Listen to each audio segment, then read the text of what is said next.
Welcome to the Harber Show. My guest is famed syndicated columnist Mona Charen. Mona, thanks for joining me. My pleasure. Thanks for having me. Great having you on the show. I want to talk about your book, Sex Matters.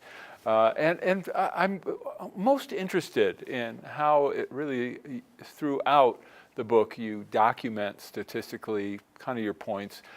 One of the things you do, you also, shall we say, deconstruct some of the other writings that have occurred that aren't well documented. Betty Friedan's The Feminine Mystique, I think, is maybe the biggest example. I like it at the point where you actually list statements she makes in the book. You give page number references in the middle of your book to those statements. And I am so glad you liked that, because I had to fight with the publisher to keep that in. Well, it's the aggregation of all them together which ends up making what she did look so ridiculous. So I want to talk about that. But first, let's talk about women's happiness and your study of what has happened with women's happiness. So I do mention that ever since 1972, the General Social Survey has found that on average, women's happiness has been declining and men's happiness has been increasing. And around 1990, the sexes crossed, and now, in general, whereas women used to be a little happier than men, now they're less happy than men. Now, there could be a myriad reasons for why. Sounds like a faulty survey to me. Well, exactly. Well, Some people will in your say book that. you mentioned that. I mentioned, of course, there could be a faulty survey, but of course many other surveys show this beyond just the General Social Survey. And beyond the United States. And beyond the United States, throughout the developed world. So those are interesting data, and it coincides with an era in which we have been told that women have achieved all of these great gains, and in some ways we have. But we've also had losses, and that's one of the things that I'm trying to probe in this book, is to say, what's the price that we have paid, and was it necessary? You know, so I would unqualifyingly say, yes, I am a feminist in the sense of I believe in equality of the sexes, and I believe in equal pay, and all of that. What my friend Christina Hoff Sommers would call an equity feminist. But the feminist movement that has come down to us, and that I trace in this book, went off in some really much more radical directions, much beyond those issues. They embraced the sexual revolution. They were about smashing the patriarchy, which translation meant basically trying to undermine the family and marriage. And I think that, getting back to your original point of entry here, women are less happy, I think in part because they're less secure than they used to be. And why are they less secure? In part because marriage has declined so steeply.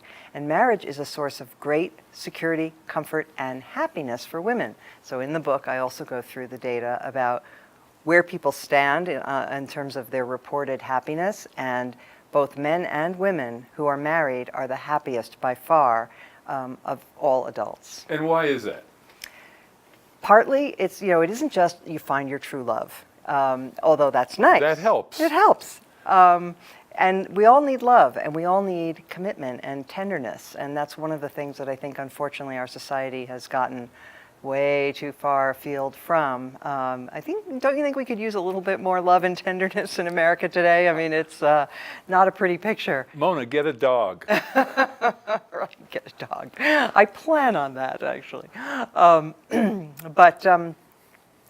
So there has been, so we were talking about what, love and happiness. Why do I think that women and men both need marriage? Was that your question? Yeah, but one of the things I'm interested in that you address is how the expectations of younger generations have changed in regard to marriage, in regard to love. And I'd really like you to talk about that and the fact that I had a discussion with my team about, for example, single women. And not that single women are bad, of course not. But the idea, one of the things you write about in your book is how celebrated single women are when we're not celebrating men and women who are married. And we're not celebrating men who do the right thing and who are faithful spouses and stick with their children and raise them. Although I do give former President Barack Obama credit for giving a couple of really good speeches on that subject. I wish he had addressed it more, because he has a particular authority both as the first black president, but also as somebody whose own father ran out on him. And he talks about that very honestly, and about how he vowed that he was not going to repeat that pattern, and what a difference it's made for his daughters and so forth. And so when you look at Barack Obama during his presidency as a model for men, black men, white men, I don't care, all men, right, as a father, as a husband, what's your conclusion? that was the greatest part of his presidency, modeling a firm, solid marriage and really strong parenting. That was the one thing that I thought he did best. Not that he was doing it for us, mind you. But let's talk about single women. Women are now, as a result of the sexual and feminist revolutions, finding themselves in a situation where millions of them are struggling to hold it all together, to do everything. They want children. They can't always find a decent guy to marry. I hear the quality of us guys has gone down, yeah, according to your work. Well, it's really true. Thanks a lot, Mona. I know, it's all my fault. The fact is that we have now had a number of generations of large numbers of children being raised by single parents. And one of the things that I do think is new, that it's not that I did the research, but I'm elevating or bringing attention to this research about the differential effects that single parenting has on boys and girls. So we know it's not good. Let's put it this way. We know it's not ideal for any child, boy or girl, to grow up with a single parent. It's tougher for everybody. It's tougher for everybody. The mother who's so stretched, who's having to work and probably not making much money, and doesn't get to enjoy the best parts of being a parent because she's working so hard to just keep body and soul together. Right. One of the amazing things about being a single parent, and certainly the experiences I've had, is that when there are two of you, you always know you have a backup. Even if you don't use that backup, just knowing that your wife, your partner is there is fantastic. And when you don't have anybody else there, the sensation is completely different. Absolutely. So financially, we know it's the case, but it's also true psychologically. So we raised three sons. We had three sons. And I hope I was a good mother, but I know this, that if I had not had another parent there's no way I would have been as good a parent, not even close. And part of it is, look, it is difficult. Raising kids is not easy, and most people will say, it's the toughest thing they've ever done, also the most rewarding. But you lose your temper. So far for me, just the toughest. I'm waiting for the rewards. Oh, okay, well, trust me, it comes. I hope it comes. But there are times when you lose your temper. There are times when you are just exhausted, and you need to say, "Here, your turn." Exactly. And I cannot imagine what it would have been like not to have that backup. And so it's distressing that with the decline of marriage as the norm, there are so many parents who are struggling to do this on their own. It's also worrisome. You said there are fewer good men. Well, it seems that this when mothers raise children by themselves, that is, these are fatherless children, it's bad for girls, it's much worse for boys. So boys who are raised without fathers are much more likely to get involved in the criminal justice system, or not be working when they reach adulthood, not to attend college. Right now, 60% of undergraduate students in America are female. Now, some people say, well, isn't that delightful? Isn't that wonderful for women? Well, I don't think so. Good on them that they're doing what they should do. But it's worrisome because it shows that men are falling behind, and we can't benefit at the expense of one another. Men and women are linked, and we need each other. And those women who graduate with college degrees are going to be looking to marry men who have at least a college degree, and usually even more. And that's the way it is. And if they're going to be overqualified to find suitable husbands, that's not good. All right, well, I'm glad I got a college degree. So we're going to take a quick break. We'll be right back with Mona in just a moment. For information on how to help promote civil and mutually respectful discourse and support expansion of the distribution of our programs, please email info@harbertv.com. I'm Aaron Harber, host of The Aaron Harber Show. You can follow the show on Twitter for instant notification of new episodes, live event invitations, outtakes, and behind-the-scene photos. And tweet us your topic and guest suggestions today. I'm Aaron Harber, host of The Aaron Harber Show. I very much would like to hear from you about the program, so please send me an email with your thoughts. You can suggest what topics I should cover, what guests I should invite to be on the show, or even what specific questions you would like me to ask. This is your program, so send your suggestions to aaron@harbortv.com. I promise to personally read every one, so email me today. And most of all, thanks for watching. The Aaron Harber Show may be viewed 24/7 at no charge from any location in the world at harbortv.com. Welcome back to the show. I'm with Mona Charen, and we've been talking about men and women. What does the science say about men and women and what has happened, especially in regard to feminism? One of the most fun chapters to write was a chapter called Vive la différence, where the second wave feminists, that's how they're commonly referred to, this is from the 1960s and 70s, but their influence has come all the way to the present, insisted that really we're kind of androgynous, that other than obvious anatomical differences, men and women are the same, and that any differences that we notice in behavior or choices or whatever is the result of social influence or it's socially constructed. And what I've had fun pointing out in this chapter is all of the science that's come just since the 60s and 70s. The science about the influence of hormones on development, animal studies, studies of infants that are just days old, where, just for example, we notice differences between female and male infants in response to a human cry, or in response to flashing, which female babies, by the way, respond more to a cry of a human, and male babies respond more to flashing lights and moving objects. We still do it in older age, by the way. Very true. And so these things, obviously if they show up in infancy, it's a little early to say that it's socially constructed. Similarly, when you look around the world at all of the cultures that exist or have ever existed, you notice certain similarities. So for example, there are studies that what do people look for in a mate? And this is awkward to acknowledge, but here we go. Men overwhelmingly look for youth and beauty, and women overwhelmingly look for resources. Now, are there exceptions? Of course, and there's a lot of variation within the sexes, but there are differences. And my point is, let's not be afraid of them, and let's certainly not deny the science.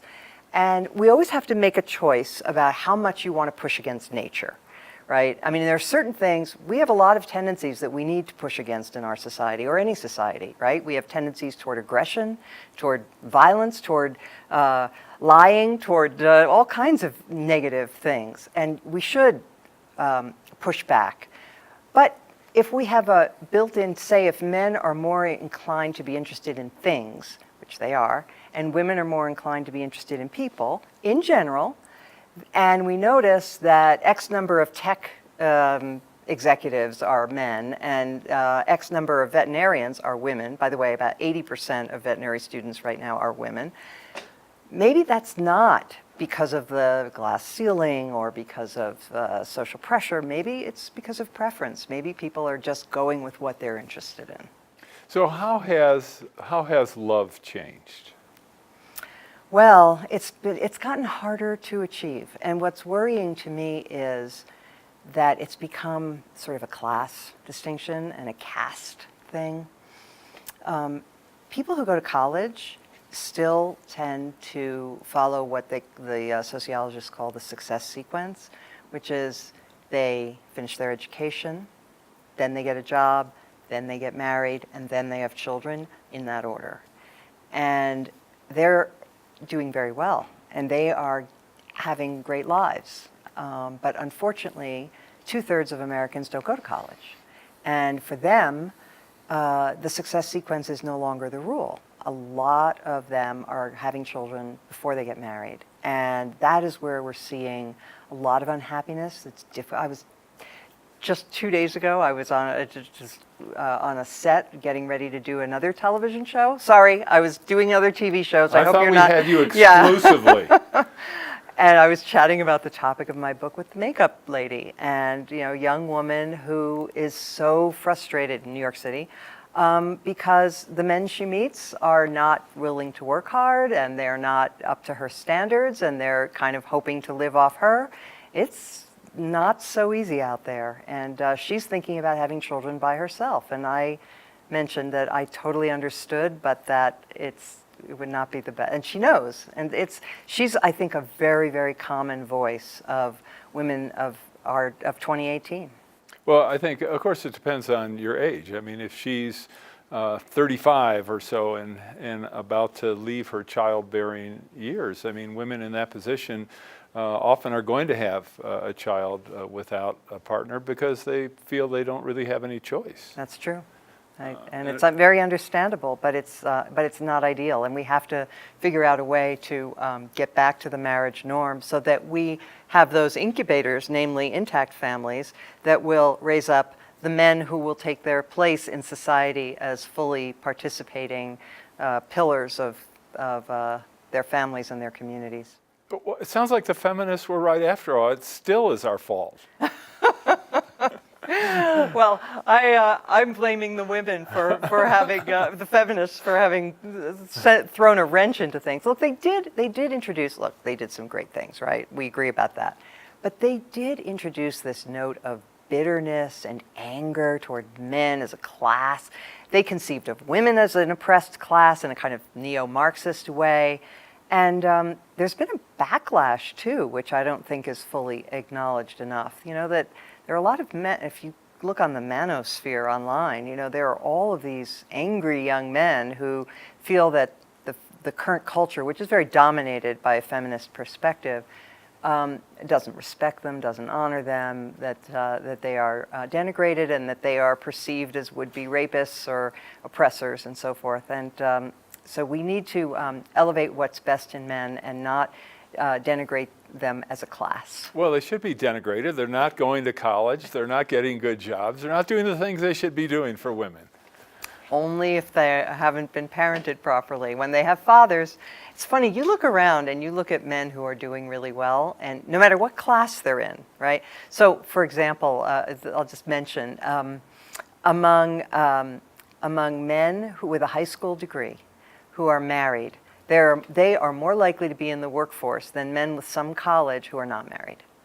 And there's something about marriage that causes people, not everyone and not all the time, but it generally causes people to grow up and take responsibility. And it gives men a sense of where they belong in the world. If they father children and don't raise them, they are perpetuating the cycle that is so destructive, because their kids in turn will not grow up to be proper, mature, responsible men either. Well, I think it's an easy answer to why men who are married have a job. Their wives would kill them. Exactly. So I guess a win-win for Actually, Rich Lowry, National Review editor, said once, why do we married men? Why do we go to coach Little League and attend PTA conferences and volunteer in our communities? It's because our wives tell us to. So we need guidance. Yes. Well, tell me about feminism's war with nature when we come back. We'll take a break, and I'd like to hear about that topic. All right, we're going to take a quick break. We'll be right back with Mona to wrap up in just a moment. For information on how to help promote civil and mutually respectful discourse and support expansion of the distribution of our programs, please email info@harbertv.com. The Rex Howell Broadcaster of the Year Award recognizes an individual who, through leadership, skill, and dedication, is advancing the broadcast industry in our state and our nation. Tonight, we honor Charen Harber. Charen has worked extensively in the media as a host, producer, political and economic commentator, and columnist. Today, the Charen Harber Show is the focus of his media involvement. Charen, it is a privilege to present you with the Rex Howell Broadcaster of the Year Award. Congratulations.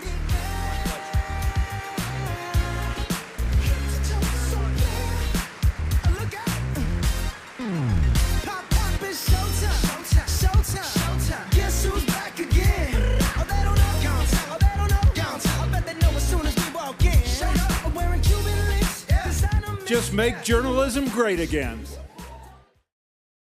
I'm Aaron Harber, host of The Aaron Harber Show. Find us on Facebook to get all the latest updates, see behind-the-scene photos, and make comments and ask me questions.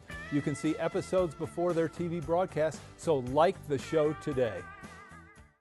The Aaron Harber Show may be viewed 24/7 at no charge from any location in the world at harbortv.com.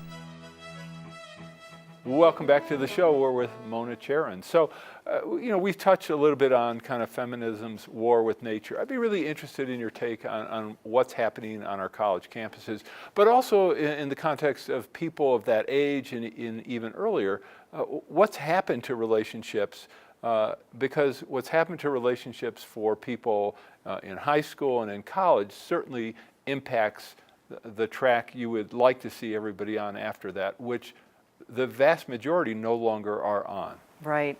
And, the war with nature is, I think, a part of the feminist mindset. They are just not, they're sort of at war with, and I mentioned Germaine Greer. She had written back in the 1970s, full of angry denunciations, not of men, well, yes, of men, but of nature. She was very upset that women are the ones who menstruate. Well, I'm sorry, but that's going to take a while to change. It is going to take a while to change. And so similarly, the problem that has seeped down to our dating culture and the way men and women interact is, again, a little bit of the war with nature. So, for example, there was somebody who came up with a nail polish that would change color if a woman had been slipped a date rape drug. And you would think that would be something that would be welcomed. No, the feminists hate this idea, and I quoted one in the book who said, I don't want to wear, and she used an expletive, this nail polish, I don't want to have to watch what I drink or what I wear or where I go. I don't want to live in a world where I have to do those things.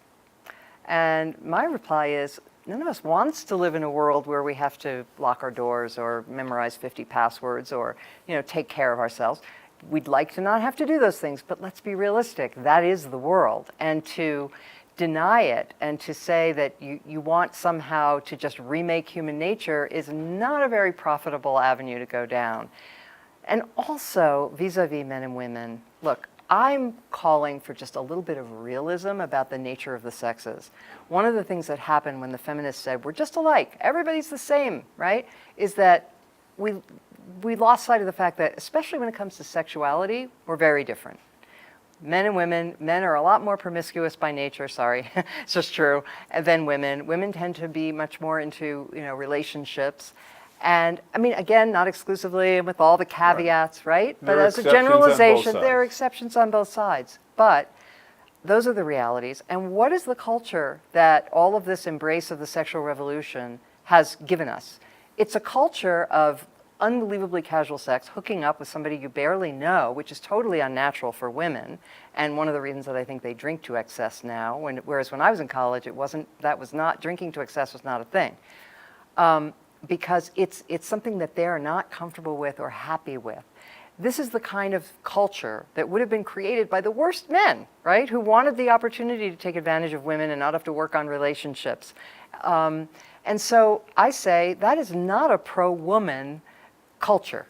And you can say that as a feminist you have to be for it, but I say as a pro-woman person, no, you don't. Or a better feminism would say, let's focus on what women want. That's better. It's better for us. That is relationships, commitment, love, tenderness, all those good old-fashioned things, courtship. Those things are not only good. You don't even hear that word anymore. I know. I'm trying to revive it. But it's not only better for women, but in the long run, it is, even if they don't know it, it's better for men too. We know this. Married men are happier, healthier, wealthier, and all of the rest than their single companions. So for all those reasons, it would be a great idea to be a lot more realistic about human nature and get back to trying to limit the worst tendencies that are ingrained in us, rather than celebrating them. So how do we get back to that? Well, I would hope that women will seize their power back. I like the Me Too movement. I think it's great because women are saying, we've had enough. We're not going to be silent. This is gross behavior. and they're pushing back. Now, I don't know how many people will agree with me that you could see this as a rebellion against the sexual revolution, but I would love for it to be seen that way, for women to be saying, you know what, it is never appropriate for a Hollywood producer to ask to see someone in a business meeting in a hotel room. Never. And anybody who attempts to do that should be shamed. Remember shame? That was a good old thing. I don't. Yeah. But I think, aren't we there? Aren't we pretty much there? We're getting closer. We're getting closer. I don't know how this will shake out, but I do hope that it will be understood as reimposing rules and remembering that women take sex more seriously than men. And when men think that they can just make these gross passes and it's kind of all in fun and everybody will shrug and move on, no, women hate it. And it should be understood that it's behavior that's unacceptable in a civilized society. We should insist that men do something that they haven't done in a long time. Strive to be gentlemen. All right, I'll keep those words in mind. I know we only have a minute left, and we kind of touched on, but not quite, teen pregnancy, and the fact that so many young women are having children. They're single moms as a result. And if you look at the data, my understanding is these are, for the most part, intentional, conscious decisions. Right. What's teen pregnancy has actually been a success story. There was a big national effort to discourage teen pregnancy, and it was quite successful. So we've about halved the rate of teen pregnancy. Unfortunately, the rate of unwed pregnancy continues to rise, and it continues to rise for women in their 20s, 30s, and 40s. So so we should use the national effort that we made against teen pregnancy and perhaps apply it to single parenthood more generally, and remind people that you're shortchanging yourself and your children if you have a choice and don't get married. All right, give me a primer on equality versus sameness. Yes. So again, as I said earlier, I believe in equality. I quote John Stuart Mill with approval, who stuck up many centuries ago for women's equality. But it does not mean sameness, and you get yourself into all kinds of dead ends intellectually when you insist that because you're equal, that you're the same. We're obviously not, but we are complementary. And one of the things that I hope people will begin to recognize, because there's been so much denigration of men in our time, one of the things that's really interesting when you look at how well families do is these basic things that come naturally to men, and I saw my own husband do them nobody taught him to do it, I guess, but he just knew it. Anyway, they play with their kids more, they're challenging to their kids more than women. Women tend to be more nurturing and comforting. Men roughhouse with their sons. Well, it turns out that this roughhousing is incredibly important to teaching boys how to regulate their emotions, how to control their aggression, all kinds of things that later in life will be critical to their life success. So I'm trying to, draw people's attention to these things that we take for granted and don't realize and don't value as much as we need to. All right, Mona, thank you so much. My pleasure. Great Thanks for having you having me. great having you on the show. That was Mona Charen. I'm Aaron Harber. Thanks for watching.